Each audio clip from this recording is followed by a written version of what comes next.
দর্শক, আমাদের সঙ্গে আছেন প্রধান উপদেষ্টা বিশেষ সহকারী মনির হায়দার।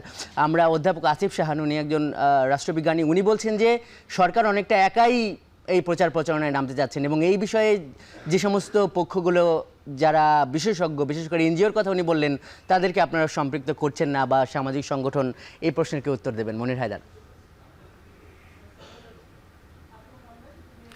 দেখুন, আমি প্রফেসর আসিফ শাহানকে আমন্ত্রণ জানাই। তিনি আমাদের সঙ্গে যে কোনো সময় যুক্ত হতে পারেন।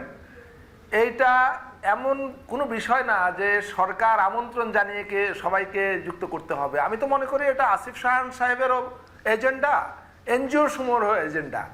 সবাই নিজে থেকেই অনেকেই করছে, অনেকেই অলরেডি, আমি একাধিক এনজিওর কথা জানি, তারা জনগণের মধ্যে গণভোট সম্পর্কে সচেতনতা তৈরির কাজ করছে।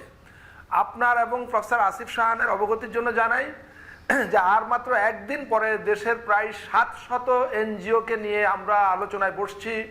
তারা আমাদের কাছে আগ্রহ ব্যক্ত করেছেন যে আমরা যেন তাদেরকে গণভোটের প্রক্রিয়া এবং বিষয়বস্তু সম্পর্কে একটু পরিষ্কার করে বুঝিয়ে বলি, তাহলে সে আলোকে তারা ভোটারদের, তাদের যতটুকু নেটওয়ার্ক আছে, তারা সেই নেটওয়ার্ক ব্যবহার করে ভোটারদেরকে অবহিত করা বা সচেতন করার কাজ করবেন।